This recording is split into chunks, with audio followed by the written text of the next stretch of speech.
Welcome, everybody, to another First Friday at Fusion Studio. I'm Rich Dione, co-director of the Fusion Studio for Entertainment and Engineering here at Purdue University.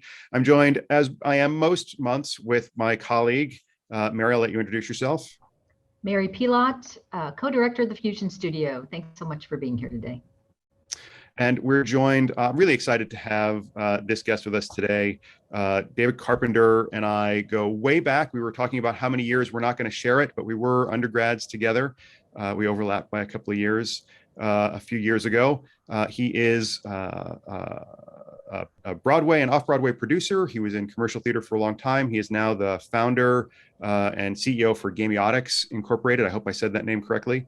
And he's going to talk to us today about a little bit about that journey of developing Gamiotics and his work in immersive, interactive, and experiential theater. Yeah. We were talking about those three terms earlier. So welcome, David. Thanks for being here. We'll start with the basics. Could you tell us, all of us, a little bit about yourself and about your career in theater? Sure. So I've been working in live entertainment for 20 years. I started working on Broadway for a very storied producing office named the Dodgers, who produce Jersey Boys around the world. I worked for them back in the early 2000s, working in general management and also in touring. I then left them, went and worked in ticketing. I ran a ticketing operation in New York for a couple of years. And then from there, I went in, further into sales and marketing on Broadway and was working in group sales. And then I was the head of sales at DreamWorks Theatricals and oversaw the sales operations for Shrek the Musical when I was on Broadway. And then I left sales and marketing and went back into production. During all of that time, I was always producing things on the side because I was working my way up through producing. I produced, it doesn't actually exist anymore, but I produced two hit shows at the New York Musical Theater Festival, 2 years running, and then showcases and concerts and things like that. And then I spent 5 years running another producer's production office. And worked on a lot of interesting things that never got off the ground over the course of those 5 years. And then because I was frustrated that things weren't getting off the ground, I started my own production company, which was called Tilted Windmills. During the course of Tilted, I produced a show called Puffs. Puffs is a parody in the Harry Potter universe. It ran for 3 years off Broadway. It was a record-breaking run at New World Stages, probably the longest running off-Broadway show and new commercial show in quite some time, certainly for a play. And it is now the 8th most produced play in America.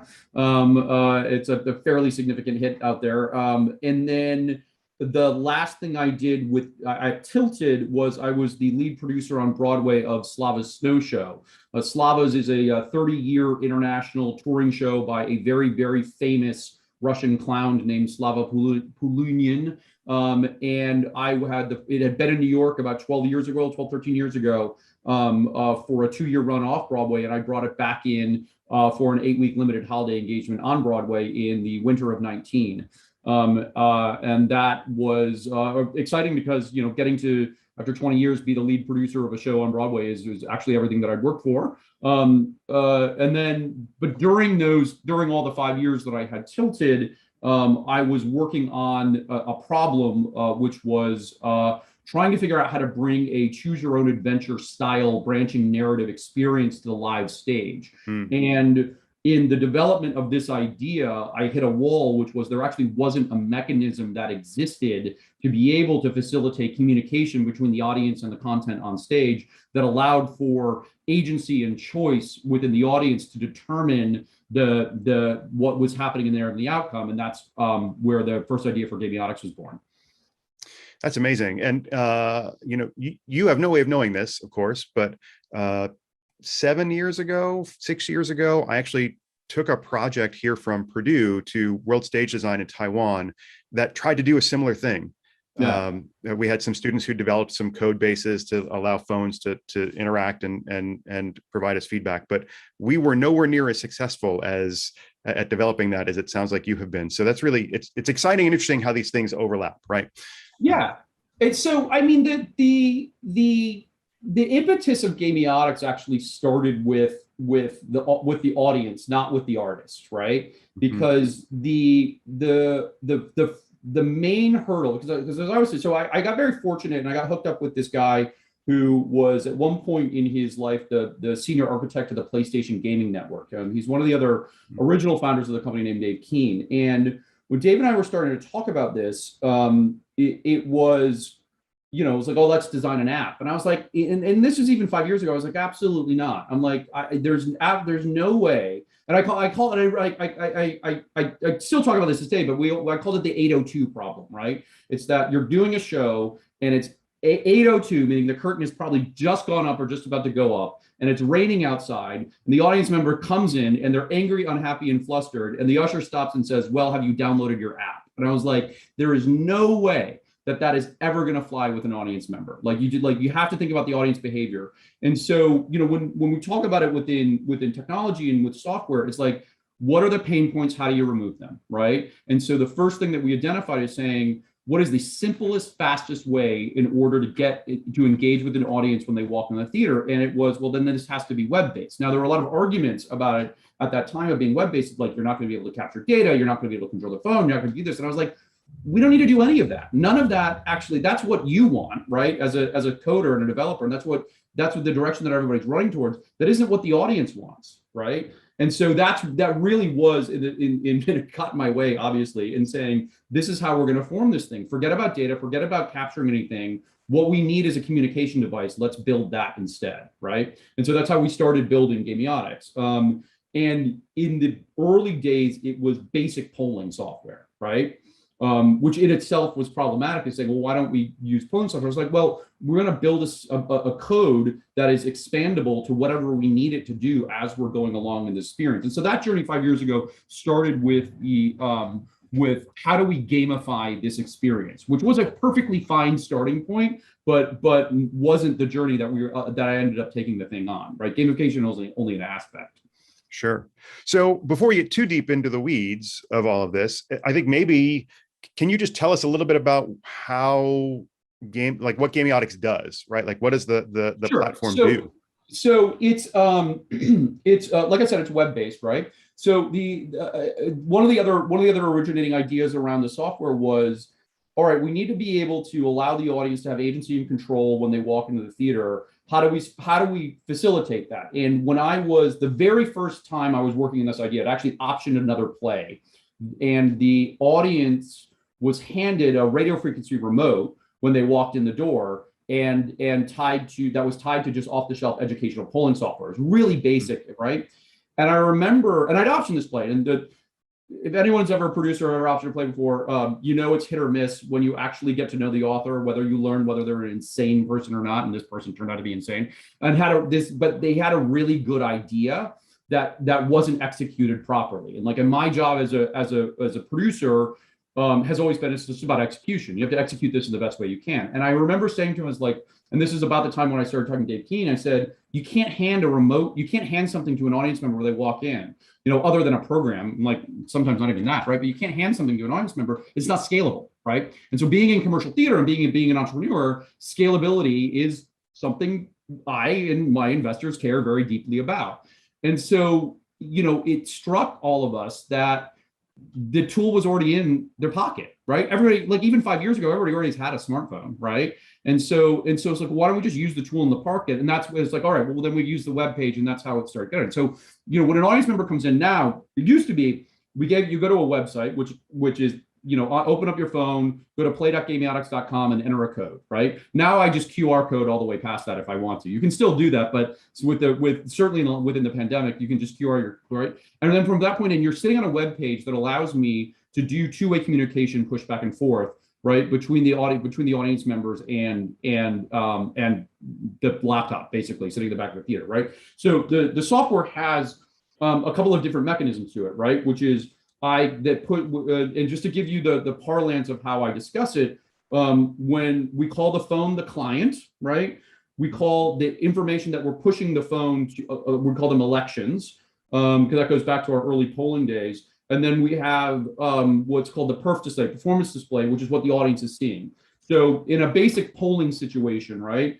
I entered in, I'm sitting in the software, and I say, hey, everybody, do you want to go left? Do you want to go right? And those choices are immediately sent up to your phone. So it sits there on your phone, and left, right is displayed on that website.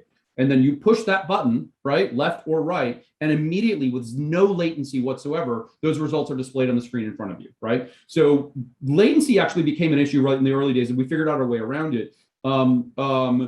At this point now, I can have zero latency with if I'm in New York and an audience member is in the UK, and I've already proven this out, and an audience member is in Australia, they're all experiencing the show at the exact same time, right? Everything that's happening to them is happening all at once, right? And that lack of latency was actually part of the design process. And you know, Rich, you'll appreciate this, is that when we were having these discussions about how it is that you are sending elections to the phone, what I said to not only content designers at that point, but also to our software designers, like, the maximum amount of time that we want an audience in an election is the length of a scenic scene change, which is approximately 8 to 10 seconds. If you can't get your scene change done in 10 seconds, you are disrupting the audience from the experience you're having. So that, again, was another fundamental philosophy of design, not only from the coding, but also from an experiential standpoint. Now, that timing of that can go any which way they want to now, but we built it in such a way that when you send an election, the second you send the election, the audience has 8 seconds collectively to respond to that election, right? And that's the other thing to note, is like, this is for an audience of 1, 2 to 1,000 to 10,000, doesn't matter the size of it, right? It's all of the people who are engaging in that event in your venue, okay? So anyway, so we send that election up for 8 seconds, right? That's the amount of time that they have to respond and displaying, and then the election is done and the content moves on. And we figured out and it worked really well. And so we are evolving existing, you know, like, knowledge within, you know, the theater community about how if you're going to engage an audience in that way, or going to take them out of the content in that way, how do you do it and do it successfully? So sure. So I think an interesting question, we had a set of questions that we had talked about, and already the conversations diverged wildly from those, which I think is fantastic, because it means that there's a lot of really cool stuff to talk about. So Mary, I'll ask you to sort of poke me if I get too far abroad, but I already have more questions than we had already talked about to ask. And the first is, from a content perspective, what kinds of things are you putting out as elections, right? Is it, does this character do this? Does this character do that? Are there other sort of aesthetic elections that you're putting out? Like, what color do you think the lights should be right now? Or those sorts of things? What kinds of things do you see people using this for? Right. So well, actually, I think what actually might be helpful is to talk about the journey for the last 1.5 years, right? Sure. Because that will help inform how this all came about, right? So first things first, like I said, I actually 4 years ago had commissioned a show, right? That was called The Magnificent Revengers. It was by my team on Puffs. And I said, I've got this tool. We want to do a branching narrative style show. Go write it and use this tool to write it. And I will say now conclusively, that was 100% the wrong way to go about the problem, right? Like 100% the wrong way. I spent 2.5 years and about $150,000 that ended up in a 4-hour-long, completely impenetrable show that made absolutely no sense, right? And I love that team. And they tried hard. They tried, but they just could not understand these fundamental immersive and experiential concepts that we were, and neither did I, right? I had no idea what I was doing. Sure knew how to spend money, but like, gosh, did no idea what I was doing, right?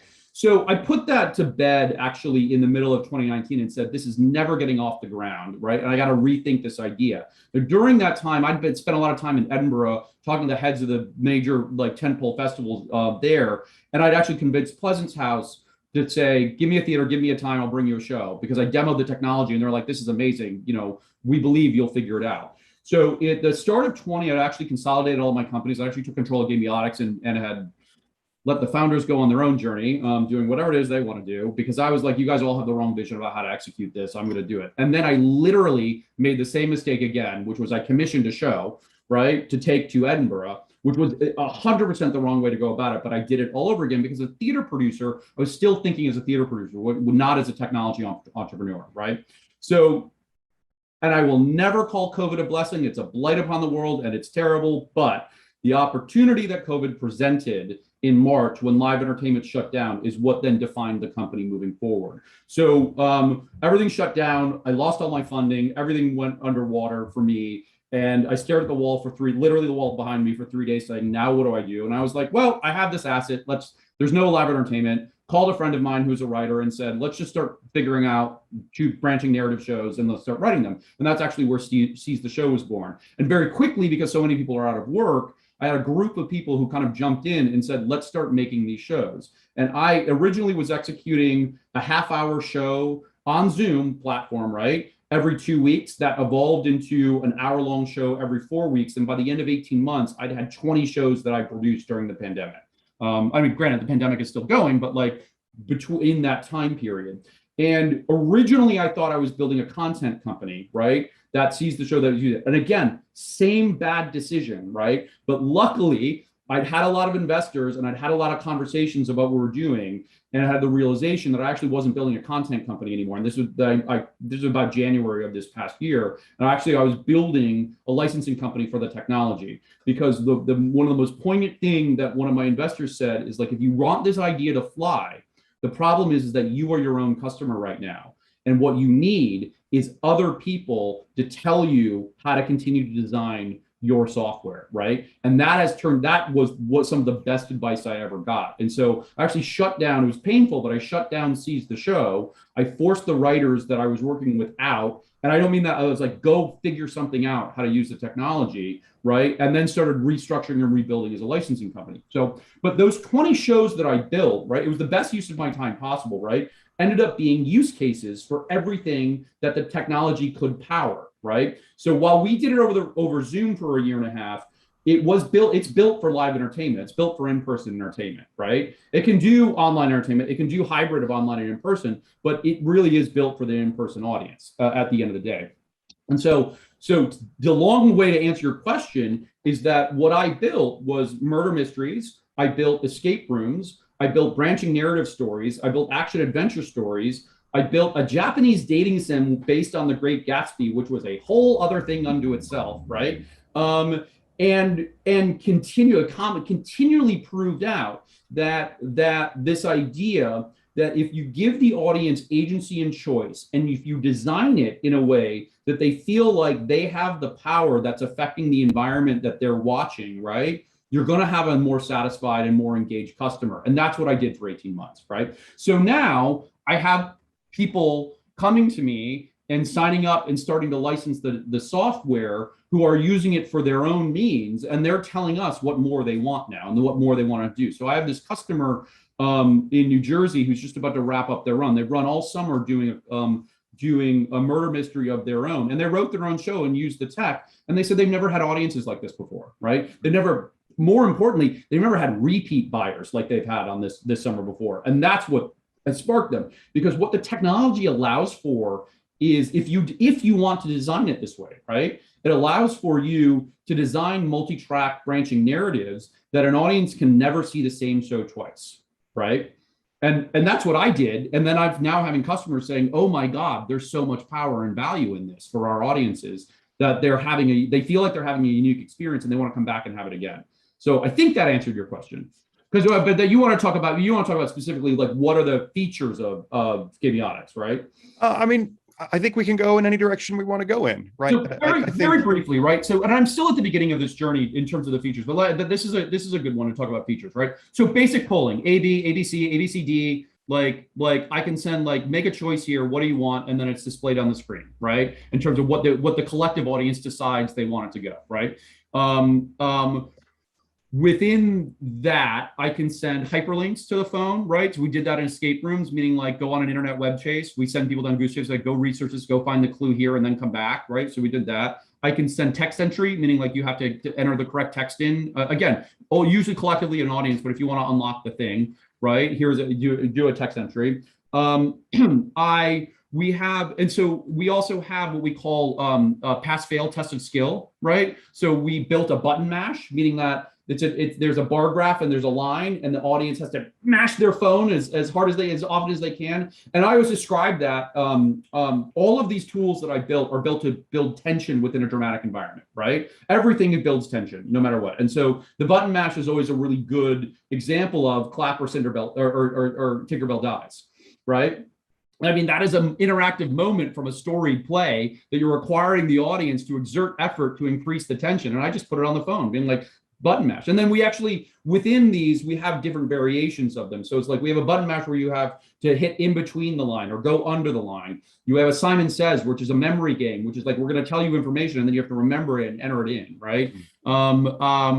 We have a tug of war, which is a combination of a button mash and an A/B election, where it's like where the bar graph is moving back and forth across the screen, depending on the effort of them hitting the button on their screen, about what they want to do. And all of these are to gamify the event, right? That's what it is. All it is to create this gamification, right, in this blending of live theatrical and video gaming, right, into this world where not only you're providing agency, but you're also providing just this other layer of fun for the audience. And then the last feature, and this is what truly breaks the mold for my software versus anyone else ever trying to do this right now, is I have this system called the cohort system. The cohort system is quite complicated. And what the cohort system does is that based on any choice that is made by any individual user, right, we track that choice within the software. We're not tracking the user, we're tracking the choice in the software, right, that based on that choice, right? So if there is an A/B election and half the audience chooses A and half the audience chooses B, I can then send elections to only the people who chose A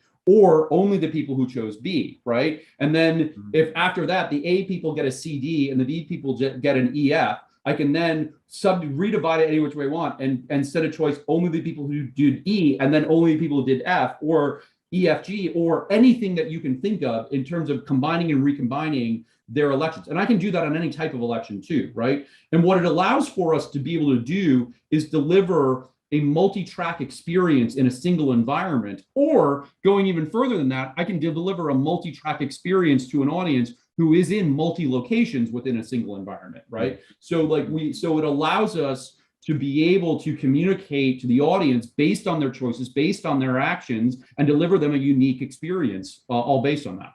Wow. And we've used it and it's amazing, right? Like it is, I mean, and because well, I just did a demo of it at the conference in Vegas and I did it very simply. I sent instructions to phones, like based on a previous choice they'd made during my demo.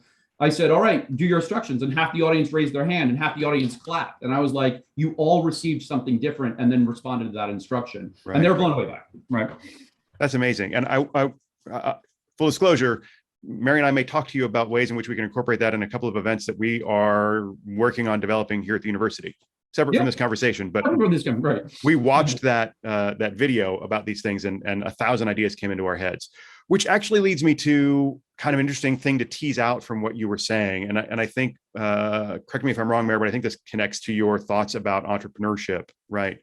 You said something a couple of times that I think is worth unpacking, that you use the phrase, that was the wrong decision, 100% the wrong decision, to try to tie development of the platform to development of the content that the platform is used for, right? Does that make any sense? Yeah. Did I say that right?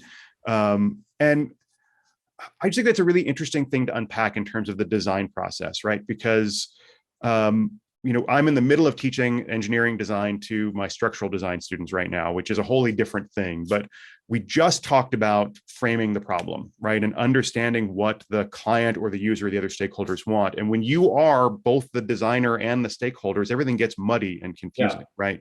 So I just think that's really interesting to point out. And it sounds like you've had opportunities where having other folks be the stakeholders for the usage of this tool has informed what the design of it is. Is that fair to say? Yeah, it's led to, I mean, like when we designed the cohort was an idea I'd had since day one of this, right? And basically I'd said, if I want to produce the Hunger Games live experience, what I want the audience to do is to walk in and choose their district that they're going to fight for the rest of the experience, right? In order to create an event that allows for tension within the audience and competitive, right? One other feature of the software I always forget to mention is like, I actually also have a leaderboard, right? So like a lot of what I've talked about is cooperative gameplay with an audience. We can also make it cooperative and cooperative competitive, right? So that you're able to assign point values to any choices and then rank the audience as they're going through. And we actually built that because we wanted to do a quiz show. And then what we found is that it creates an entirely different level of experience if the audience is playing cooperatively versus playing competitively, it's a different experience for the audience. And so we built that tool in to allow designers to come in and like, you want to do a quiz show, or do you want to do a show where they walk out knowing where they rank based on their choices, right? And again, it's just a different design experience, right? No, but all these things I'm talking about is because over 18 months, I had a writer come to me and say, I got an idea and I don't know how to execute it with the software. How do we do it? And like I said, with the cohort, we were looking at the escape room and thinking, how do you do a digital escape room, right? Like better than anybody else is doing right now. And the answer, what I wanted and what the writers went back and designed is said, we need to separate and like using Zoom as the platform, it's like, let's take breakout rooms and let's use breakout rooms as separate rooms within the digital space, and that there is a puzzle in one room and the answer in the other, and they have to collaborate using the software in order to answer it, right? So they can't see or speak to each other, but we're going to open up a communication device. So we built a chat feature right chat features are really easy to build. We built a simple chat feature, but the problem is how are we sending information to these few different rooms that, and that's ultimately how cohort was built. And then it was like, oh gosh, this is really powerful to be able to use like when we move back into live event. And so we just kept enhancing it and making it better. But it was these writers and these people working with being like, well, if you want to do escape room, you have to do this. It's like, well, okay, then let's go build that feature into the software to see if we can do it and make it work. And it didn't work at first, but it did eventually. And we did eventually get it working. I think related to that too, really interestingly, in terms of the design process, we often talk about it we talk about it in classes as being iterative, right? And we believe that is true, but I know for myself, and I watch students and early career professionals, often they sort of see it as a journey that has an end, right? I design the thing, I deliver the thing, and it's done. What's really fascinating hearing you talk about your work is that it's very clear that you embrace the idea that it is constantly evolving, that it's kind of not done because it's always going to improve. So I once had an ex tell me many, many years ago, don't ever buy anything for your kitchen that can only do one thing. He's like, that's a waste of money, right? Only buy something for your kitchen, and with the space that you have, which is living in New York when I did, I had no space, right? I still do that to this day, right? That nothing in my kitchen is a single use tool, right? And so philosophically with Gamiotics, I don't want to build it to do one thing. I want it to serve as many masters as it possibly can. And then I want to know where the boundaries are so that we can then expand what those boundaries are. So within the technology, there is an amazing amount of variables with every election, right? The length of the election, the size of the election, the type of the election, how you design the cohorts, like part of what we really built in the last year is adding on variable after variable, the color, the change, changing it so that if you're coming to me to license the technology, I want it to be able to fit as specifically as it can to your event, and which is an escape room, but then also handle a branching narrative as well, because that's how you grow a software company, right? Yeah. So, Mary, this has gone all sorts of places, but I know you wanted to ask more about entrepreneurship, and are there follow-ups that anything you want to follow up on? I have 1,000 questions for you. I'll try and keep it narrow. Every time you say something, I'm like, oh yeah, that leads to something else. But I find it fascinating, given your background, that you felt so incredibly comfortable, or at least were incredibly willing to essentially become a software entrepreneur, right? A software engineer, a software entrepreneur, fill in the blank, however you want to expand it. So, what was it within you that really gave you the confidence to go forward, other than you saw a need? I mean, we look around every day, and it's certainly COVID, there was 1,000 needs to be filled, but what really gave you the confidence to say, yes, software development, that's where I'm going? So Okay, so a couple of things, which is like I've been an entrepreneur for over a decade now. Well, longer if you include the shows that I produce, right? Like all theatrical producers in the commercial side of New York are entrepreneurs at heart, right? Because every single time you build a new company, every show you produce is literally a brand new company, right? Even the tours of the Broadway shows are brand new companies that got built, right? So you're never not raising money ever. Like you're just always raising money. That's just what you do. And of course, I've been doing it. I've been raising money for 15 years, right? Very small to start, and then larger and larger as it goes on, right? So I mean, and that is a function of entrepreneurship, which is like you're never not raising money, you're always doing it, and you don't have that thing in your brain that makes you hesitate, right? You just go, right? You just go and you figure it out. And sometimes you get it horribly wrong, which I have in my career. Like we never in these things talk about all of the terrible things that have happened to me, right? We only tend to focus on the good things, but there have been terrible things that have happened in my career, right? Like no question. But I also have had enough success to give me the confidence, right, success over time to continue being like, well, I'd be able to keep going. So it's a nature. Now, to answer your question specifically, because this is actually specific to my journey in theater. One of the things that I absolutely hated in theater for my entire career was the lack of scalability this particular entertainment field has, right? It's a really narrow field when it comes down to it. Even though Broadway itself and the touring is a multi-billion-dollar operation, at the end of the day, it is not an easily scalable. You are confined by the number of seats in that house at that venue to the revenue that you're going to get. And it has always frustrated me. And so part of the originating ideas of what Gamiotics could do was blow out the number of seats that you have an event. Like as the speed of internet continues, as we get into 5G, and we're all seeing people starting to realize, you get into it right now, is like, just because you have this, you see how it started in streaming, right? With Hamilton, right? I mean, Hamilton being a great example. Now, to be fair, I filmed Puffs and put it and distributed it 3 years before Hamilton ever came on the market while the show was still running. We had Puffs filmed and running on Amazon and Hulu while we were still running in New York and making money off that stream as well. So like, I never believed for a second that you had to hold this IP so preciously that you were going to dilute it just because you started working on different platforms. Like I always felt it had to be on multiple platforms. And with Gamiotics, what it represented to me is that you could get into in-person and hybrid events, and your theater of 100 could become a theater of 10,000, right? When you're able to combine it. And that idea really excited me in saying, gosh, to be able to connect an audience in real time over multiple locations for a live event is a really powerful idea. And we're starting to see people really grasp and understand this now, right? And of course, I'm building a technology to serve that, in order to connect all the people across these things, right? But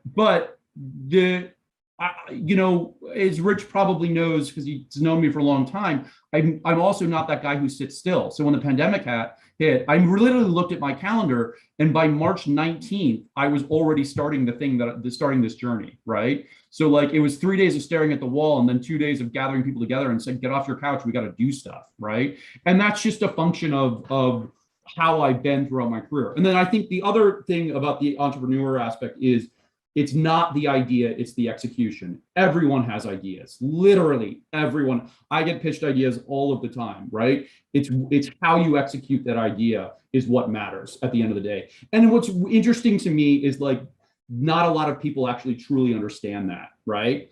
Like they really don't understand that it's like, no one cares about your idea. Like literally no one cares, right? That what they care is what you do with it and how you make it successful. So I'm just going to build on that for a second. So, your original goal was to really expand an existing notion of Broadway, right? To scale. Do you think that you've done that, or have you created a whole new category now of entertainment? So Broadway is Broadway, right? And by the time I was 40, right, I had done the thing that I'd set out to do for 20 years, which was become a lead producer on a Broadway show. And that means a lot of different things. But there is, if you think about it for specifically Broadway, there are a handful of people in the world who get the call from a theater owner saying, I want you to bring a show into one of my theaters, right? It is a very, very exclusive club within entertainment. And I did it, right? And I wasn't satisfied with it. It wasn't enough for me, right? And but Broadway is always going to be Broadway. It is an art form that has a lot of rules, that is tied to very specific real estate, that is a very select club of people who get to play in it. And I love entertainment. I love TV. I love theater. I love video games. I love board games. I love entertainment. I come from an entertainment family that was specifically in TV in the 1980s, or going back, several generations. And I worked in this arena for 20 years before realizing that it just simply wasn't enough for me. I wanted to expand the definition of what I wanted to do in entertainment. And that's also another reason why, Gamiotics for me is so important, special, is because it's not breaking me out of theater, it's expanding what theater can be. So we've got about 20 minutes left, and we'll want to leave some time for our participants to ask some questions, but I want to, and I know you from a long time ago when we were doing plays, right? And most of the people who are watching this know me as a technologist, and and that's where my skills often lie. But in the end, I still love telling stories, and I always am interested in where the technology can help us tell different stories. So I'm going to ask you to take your Gamiotics hat off, and put your theater storyteller hat back on. If you were putting together a show and you had some things you wanted to add to what Gamiotics could do, or you were thinking of new ways, new narratives to tell, what kind of stories would you want to tell with this?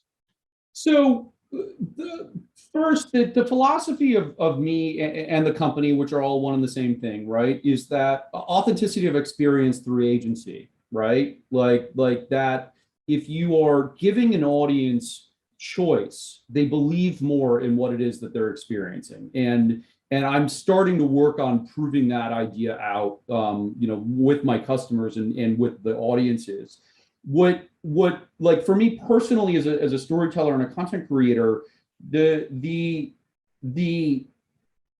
ability, and I think it's super important, right, certainly, and will be important for years to come in this country, is the ability to divide your audience up based on their choices and then figure out how to bring them back together. As I think something that is really, really interesting is that we all know that the news is out there to divide us, and like left or right. I'm a firm, there are days when I listen to it and there are days when I just absolutely cannot, but it really is set up there to divide us. What it does occasionally is show us stories about how much we're alike, right? And those are the stories that I'm interested in.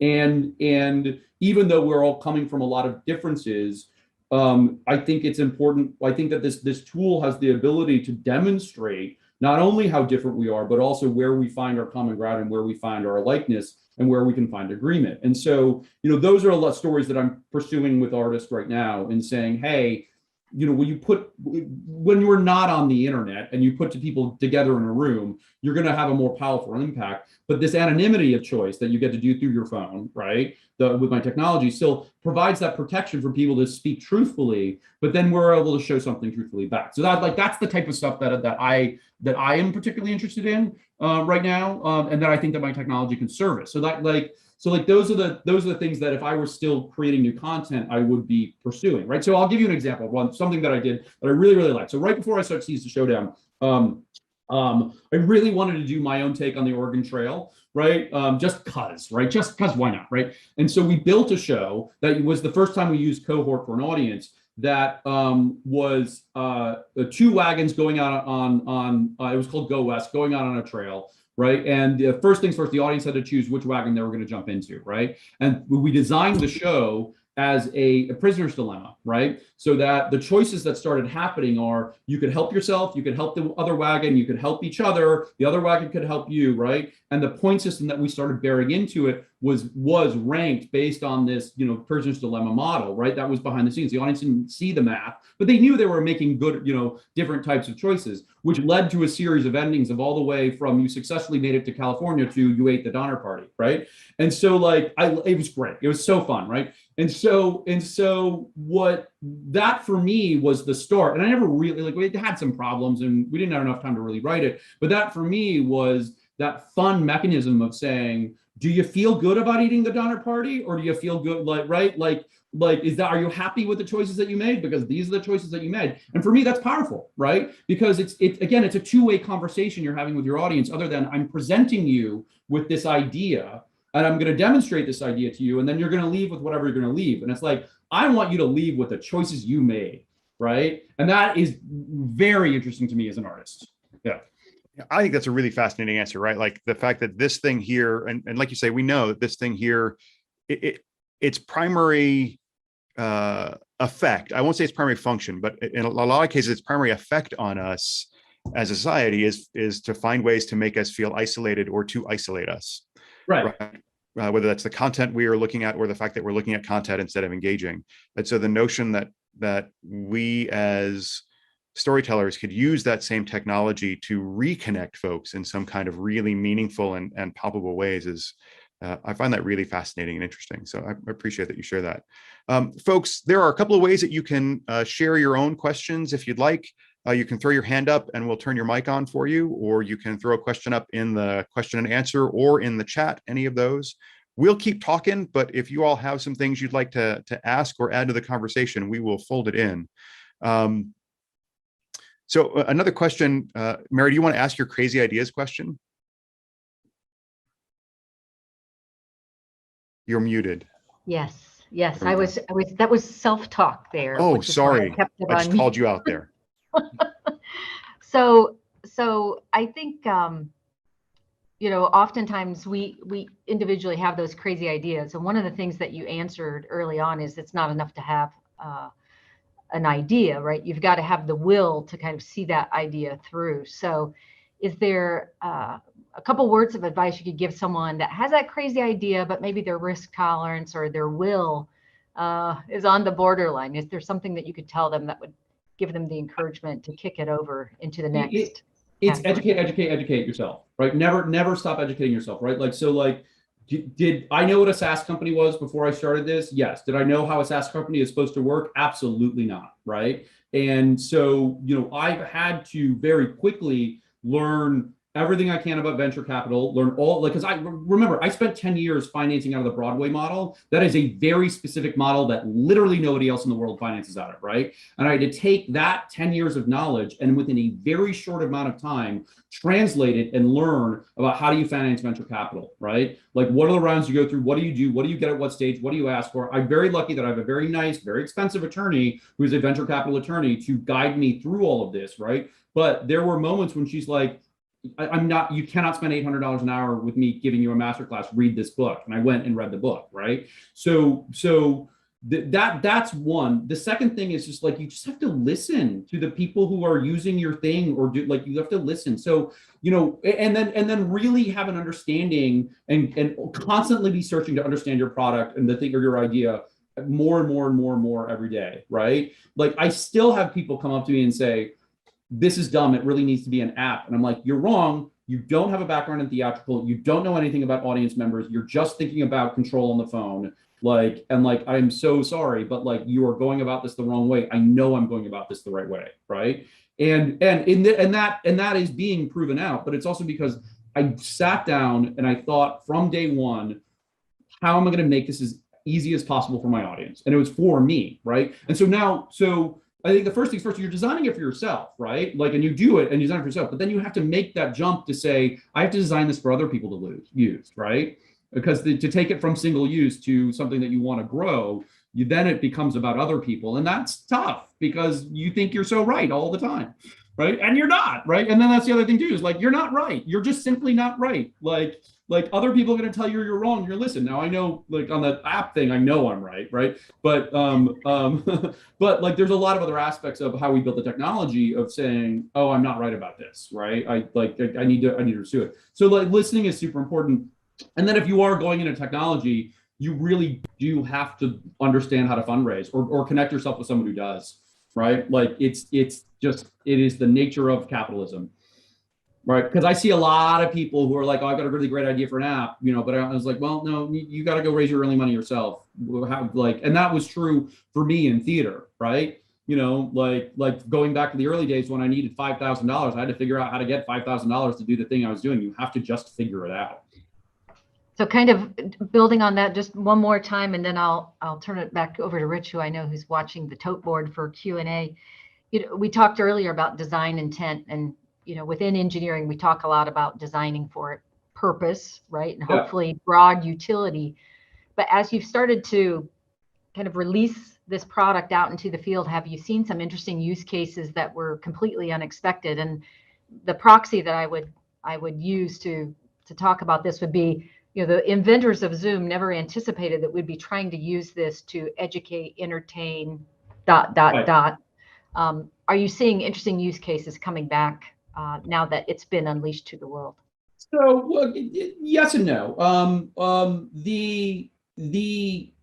We had a student at Rider University he's a psychology and theater major who wrote his thesis on audience engagement, and he looked for something to use and he couldn't find anything in the marketplace until he found Gamiotics, and then came back to him and said, "This is the most perfect thing. I have to have this." And this was pre-licensing, but we did it for him anyway, right? And then he wrote his thesis about the fact that engaged, like he did 14 shows, 7 of which the audience was allowed to use the technology, and 7 of which the actors used the technology. And he was like, it was night and day. It's like, it was night and day. The audience hated watching other people be able to interact when they couldn't. And he said when they were allowed to interact with it, their pleasure and their engagement in the experience was through the roof. And so that was very interesting, of saying, gosh, you're actually proving an academic point to what I know. So that's neat.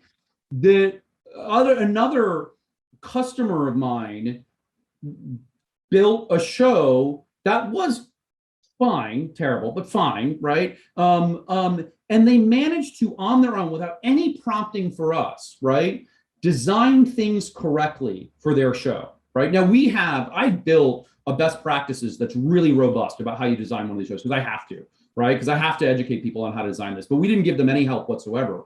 And they were able to find their way towards some really successful executions of the technology with their audience.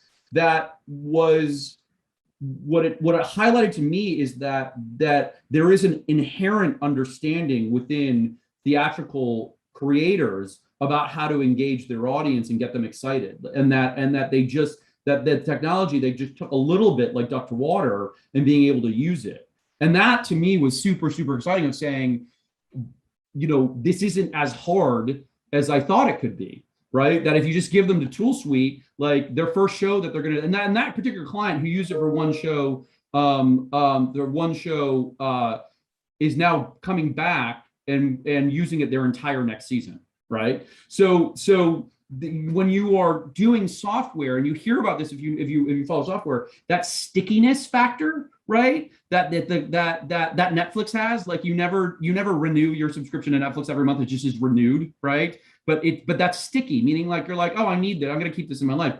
We're finding for artists that the software itself is becoming sticky, right? And like, that's really, really important for me at this early stage, to be able to demonstrate to other people and saying, once you start using it and see the effect it has on your audience, you're never not going to find a way to use it in what you're doing. Interesting. And so, but like all of those terms and all those things, I had to go out and learn, right? And understand what are the metrics, what are the KPIs that I have to establish from very early on in order for this to become a company that people want to give me money for. So just to give you just like where I am in my journey, is like, I'm at a weird place, right? Which I've raised about $500,000 for it in angel funding, right? Now, I could do that because I have existing investor relationships, but I need 3 million next, but I'm actually raising $1.5 million, right? And the reason why I'm raising $1.5 million right now is I'm doing what's called a convertible debt round, so that I don't have to put a valuation on the company, right? Because it's too early for me to put a valuation on, because if I do it now, it's going to be too low. But if I spend $1.5 million of somebody else's money next, my valuation is going to be way higher in 2 years' time. And my investors know that. And so I'm closing in on that $1.5 million between now and the end of the year. And that just went a whole place that makes my stomach turn and make me feel uncomfortable, because as you said, there are things that you know and you don't know. And I know what all those words mean that you just said there at the end in terms of financing, but it's not part of my world yet. And I know that if I were to ever have to become an entrepreneur, I'd have to dig into that. So it's really, I mean, it all sort of comes full circle. They're anyone can learn, right? Yeah. Like that's the thing. Anyone can learn about this, right? Yeah. So yeah, You've got to dig in and do it. So in the last few minutes we have left, I think an interesting question might be, again, we'll sort of pivot a little bit. And as best as I can remember, I don't think you were a computer programmer or a software engineer. I don't think that was your realm of study. And so what was it like having to engage with software programmers and software developers to create this vision? Like, were there specific things that you found maybe in terms of communication you all tripped up on, where you were saying one thing and they were hearing something else, or that sort of thing? Yeah, I mean, it's a couple of things. One, everyone's got their own vision of what they want it to do, right? But it's my job to say, no, it's mine, not yours, and say this is the direction that we're going. What it ended up being is, as a producer, having worked with designers, right, across the spectrum, I don't know anything about costume design. I know enough about lighting design from college to make myself dangerous, right? I was, as you may remember, a terrible scenic designer and should never have anything to do with scenic designer for the rest of my life. I wasn't going to bring it up, but yes, right. But I know how to speak it, right? Because I know enough. And so what I've been able to do is educate myself enough to speak about coding. And the coders are designers. You have to talk in their language. You have to speak to them, right? And like any designer, they think that their world is the most important in the company and no one else's. Now, in a technology company, they do have a significant amount of influence, right? But like, there is also a little bit of like, no, I don't need the tech to do that in 3 months. I needed to do this, right? Because that's the direction the company is going. And like being able to have those conversations to say, look, we need to stick to the vision of where it is we're going. Like right now, part of what the money is that I'm raising is that I need automation built into my software, right? It's not automated. So you think about QLab, you build the whole thing and then you hit go. We can do that, but then I also needed to speak to QLab, so QLab's hit and go, right? And speaking back, I need to build sockets into it in order to do that, right? But then also from a licensing standpoint, I need you to be able to go to my website, enter your credit card info, tell me what kind of package you want, and then you have access to the software from that then and there. It cannot do that right now, right? Mm-hmm. So like building in those aspects to it, right, are really important in terms of our journey, and like understanding from the designers, from the coders, what it's going to take to get there, right? And of course, not having an education early on, it's like, how hard is that? And the reality is super, super hard, right? That there's a lot of things I have to do, because that's the one thing that I've grown an appreciation of within coding is when you build an architecture and you wanted to do so many things,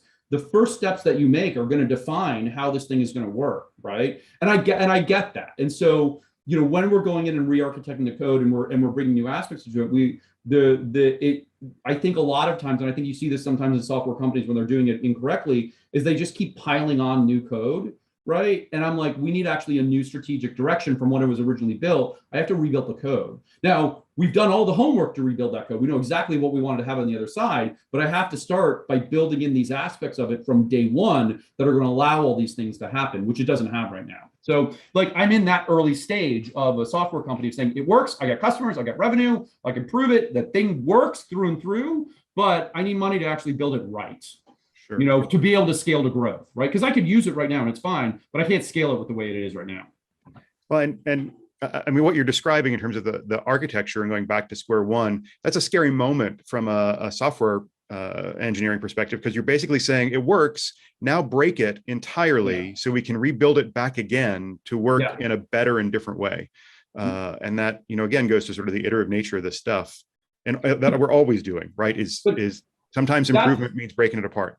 And it's not an unusual journey, as I've discovered, for technology founders to go on, which is the thing you built on day one, 5 years later, you needed to do something else entirely, right? So if you go back, the original journey that I was on was, hey, I'm doing a show that's going to use this software. Well, the design for that software was to support that show, that particular show, not the 900 things I needed to do today, right? And so that's also part of it. But that happens. If you guys know what Slack, do you know how Slack came about? Right. Mm-hmm. So Slack do you guys use Slack internally for communication? Do you know what it is? I have used it. I know what it is. Yeah. Slack was built as Slack was a gaming company, right? They were a mobile gaming company.